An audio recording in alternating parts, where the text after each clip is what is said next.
तर मित्रांनो, आज दुसऱ्या दिवसाची सुरुवात आपण करतोय महालक्ष्मीच्या दर्शनाने आणि आता आम्ही महालक्ष्मी दर्शनासाठी आलोय। मागे तुम्ही मंदिर पाहू शकताय।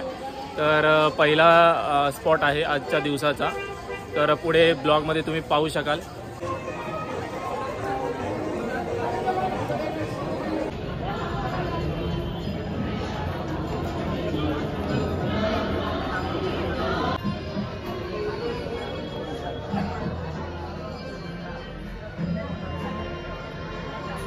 मित्रांनो, महालक्ष्मी मंदिराचा इतिहास सुमारे 1200 वर्षापूर्वीचा आहे। मंदिरातील एका शिलालेखानुसार हे मंदिर चालुक्य राजवंशाच्या काळात म्हणजेच 7व्या शतकात बांधले गेले। चालुक्य राजाने या मंदिराला भव्य स्वरूप दिले। मंदिराचा मुख्य गाभारा आणि मूर्ती 7व्या शतकातील असून त्यानंतर मंदिरात अनेक बदल आणि दुरुस्त्या करण्यात आल्या। कोल्हापूरची अंबाबाई देवी ही 18 प्रमुख शक्तिपीठांपैकी एक आहे। अशी मान्यता आहे की सतीचे त्रिनेत्र म्हणजेच डावा डोळा इथे पडला, त्यामुळे या ठिकाणी देवीचा शक्तिपीठ स्वरूपात वास झाला।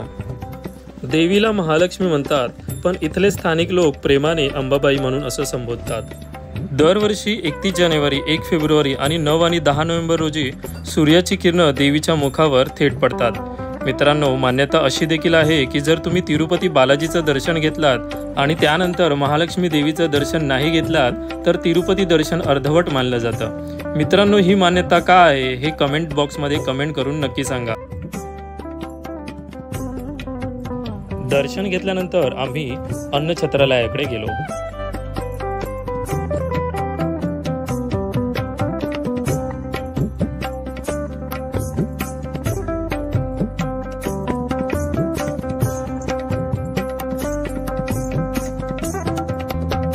तर मित्रांनो, आपण आता महालक्ष्मी अंबाबाईचं दर्शन घेऊन आपण शाहू महाराजांचा जो जुना राजवाडा आहे तिथे आलेलो आहोत।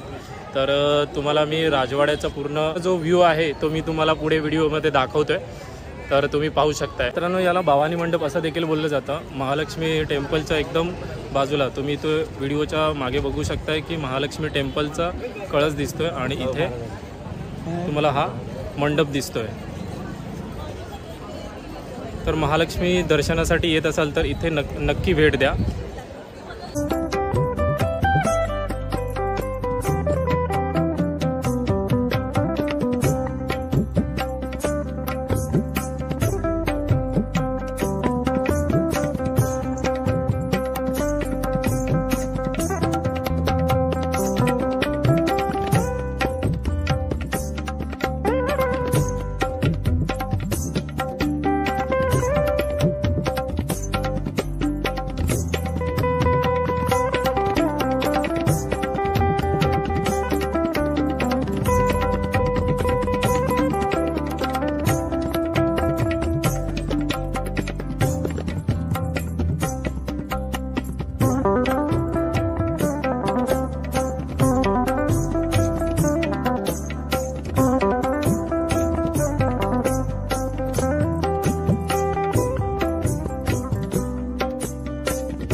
मित्रांनो, माझ्या मागे जे तुम्ही बघताय ते छत्रपती शाहू महाराजांचा स्टॅच्यू आहे आणि त्याच्या आजूबाजूला विविध प्राणी दिसत आहेत। तर हे प्राणी त्यांनी स्वतः शिकार केलेले प्राणी आहेत आणि इथे त्यांनी ते एक म्युझियम, एक छोटासा म्युझियम बोलू शकत नाही आपण, पण एक छोटासा देखावा म्हणून त्यांनी इथे ठेवलेले आहेत। इथे वाघ आहे, पुढे हरण आहे, सांबर आहे, विविध प्रकारचे प्राणी दिसत आहेत।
तसं घर पण पाहिजे रे.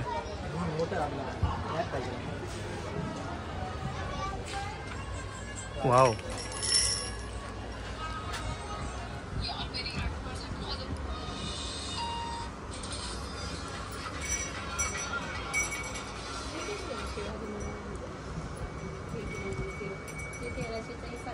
तर अशा प्रकारे आपण सकाळी महालक्ष्मी मंदिरला आलो तर आपलं दर्शन वगैरे व्यवस्थित झालेलं आहे.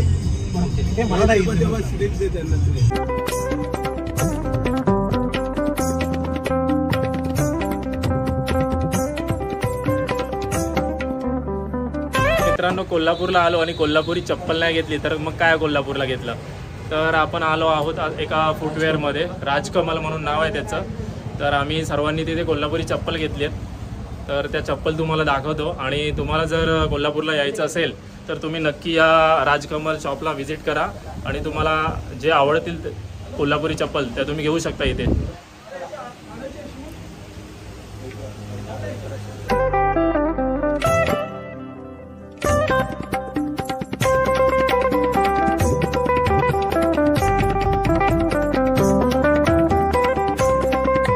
आम्ही सर्वांनी आता कोल्हापुरी चपला घेतल्या आणि आता चाललोय आम्ही शाहू पॅलेसला, छत्रपती शाहू महाराजांच्या पॅलेसला चाललोय. आणि तुम्ही त्या व्हिडिओमध्ये पुढे बघू शकाल, आतमध्ये तर शूटिंग अलाउड नाही आहे, परंतु आम्ही जेवढं पॉसिबल होईल तेवढे बाहेरचे तुम्हाला दृश्य व्हिडिओमध्ये दाखवू. तर मित्रांनो, आपण इथे 4 व्हीलर पार्क केलेली आहे आणि आता आम्ही चाललोय पॅलेस बघायला. इथली जी पार्किंग आहे ती निशुल्क आहे. छत्रपती शाहू महाराज राजवाडा कोल्हापूर याचा इतिहास महाराष्ट्राच्या सामाजिक, सांस्कृतिक आणि राजकीय वारशामध्ये एक महत्त्वपूर्ण स्थान राखतो. छत्रपती शाहू महाराज यांचा जन्म 26 जून 1874 रोजी झाला. ते छत्रपती शिवाजी महाराजांचे वंशज होते. या राजवाड्याचे बांधकाम सन 1877 ते 1884 या दरम्यान करण्यात आले होते. तर मित्रांनो, तुम्ही माझ्या मागे बघताय शाहू पॅलेस, छत्रपती शाहू महाराजांचा पॅलेस. हा जो ध्वज दिसतोय तो बेसिकली छत्रपती शाहू महाराज जेव्हा पॅलेसवरती असतात त्यावेळी तो एकदम टोकाला असतो आणि ज्यावेळी नसतात ते इथे त्यावेळी तो थोडासा खाली असतो. तर तुम्ही यावरून अंदाज लावू शकता की छत्रपती शाहू महाराज आहेत पॅलेसवरती किंवा नाही आहेत. युरोपियन आर्किटेक्चर आणि विशेषतः निओगॉथिक शैलीची छाप असलेला हा राजवाडा काळ्या दगडात बांधला गेला आहे. मोठे दरवाजे, काचेच्या खिडक्या, टॉवर व घड्याळाची उंच मिनार लक्षवेधी आहे. राजवाड्यामध्ये शाहू महाराजांचे वास्तव्य होते, तसेच त्यांच्या कार्याचे ऐतिहासिक पुरावे जपलेले आहेत. आजही राजवाड्याचा काही भाग संग्रहालय म्हणून खुला आहे. पर्यटक, अभ्यासक आणि विशेषतः इतिहासप्रेमी इथे भेट देतात. तुम्ही जर कोल्हापूरला भेट दिला तर इथे एकदा तरी नक्की भेट द्या.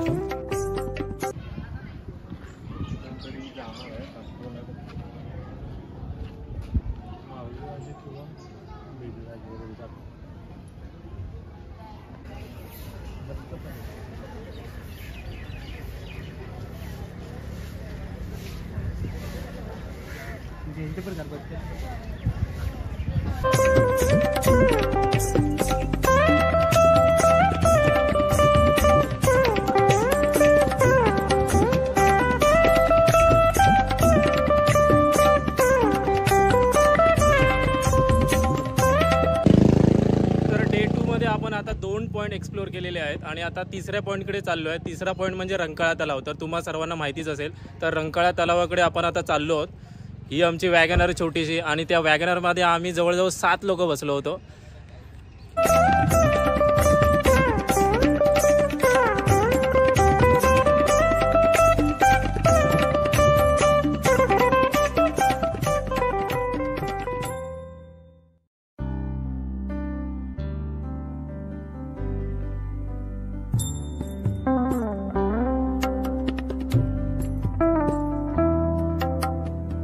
मित्रांनो, आज आम्ही शेवटी संध्याकाळी जो शेवटचा स्पॉट होता रंकाळा तलाव तिथे आलेलो आहोत.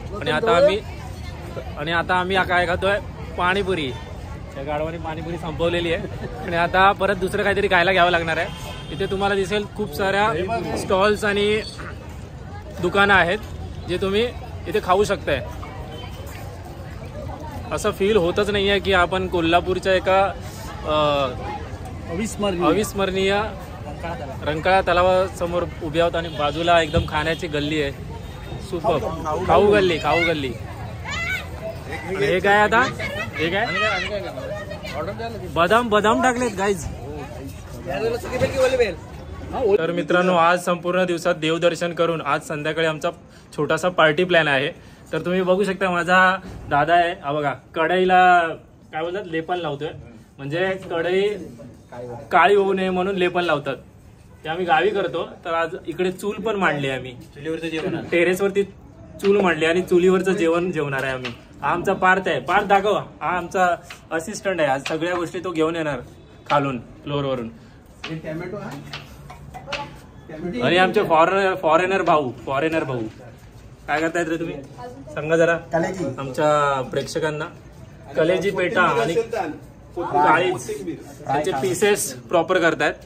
आणि इकडे हे काय करताय तुम्ही सांगा ऑडियन्सला ऑडियन्सला.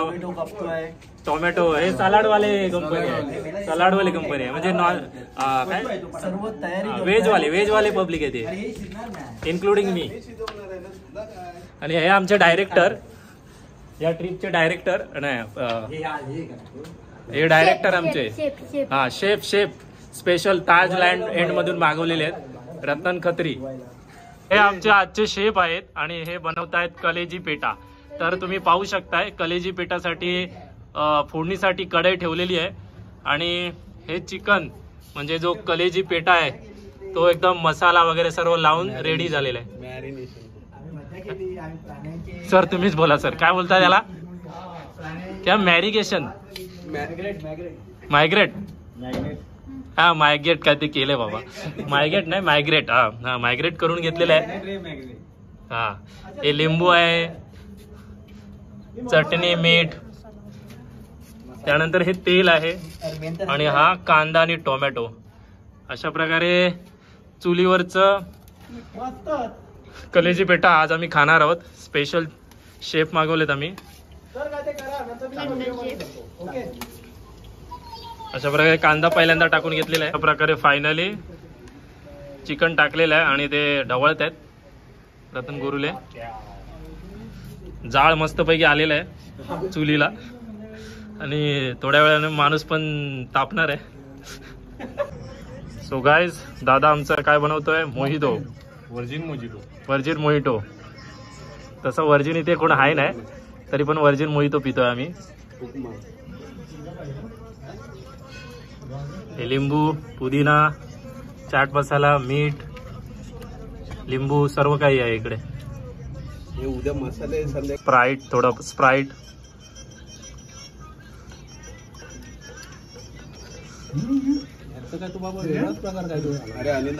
त्यानंतर मीठ टाकतोय आणि सोडा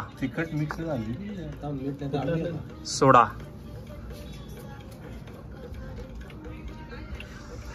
अशा प्रकारे मोहितो रेडी झालेला आहे. थोडासा चॅट मसाला टाकलेला आहे. थोडं साधं पाणी.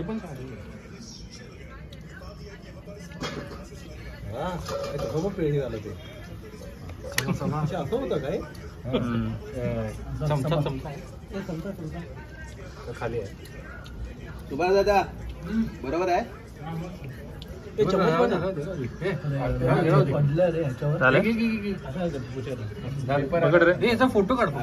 मित्रांनो दुसऱ्या दिवशी आपण रात्री जेवायला बसलोय आणि आपल्यासाठी खास असं बनवलेलं आहे ते म्हणजे तांबडा पांढरा रस्सा. आणि या आहेत सरिता वहिनी या आहेत अनुराधा वहिनी ही तन्वी. तर या सर्वांनी खूप मेहनत घेऊन आपल्याला तांबडा पांढरा रस्सा बनवलेला आहे आणि आम्ही आता जेवतोय. हे सर्व भाऊ लोक बसले आहेत आणि आता आपण तांबडा पांढरा रस्साचा आस्वाद घेणार आहोत. जेवायला या.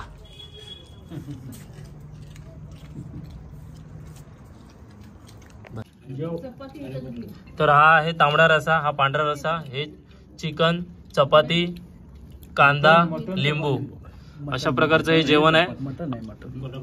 मित्रांनो 11:40 झालेले आहेत रात्रीचे आणि आम्ही कोल्हापूरच्या उचगाव फाट्यावरती आईस्क्रीम खातोय. खूप छान आईस्क्रीम मिळते इकडे. समर्थ रबडी हाऊस. स्पॉट सांगावं लागणार. उचगाव फाटा बोललो ना. मित्रांनो, व्हिडिओ आवडला असेल तर व्हिडिओला लाईक करा, शेअर करा आणि राईड विथ रुपेश चॅनलला सबस्क्राईब करायला विसरू नका. भेटूया अशाच एका मजेशीर नवीन व्हिडिओमध्ये. तोपर्यंत धन्यवाद.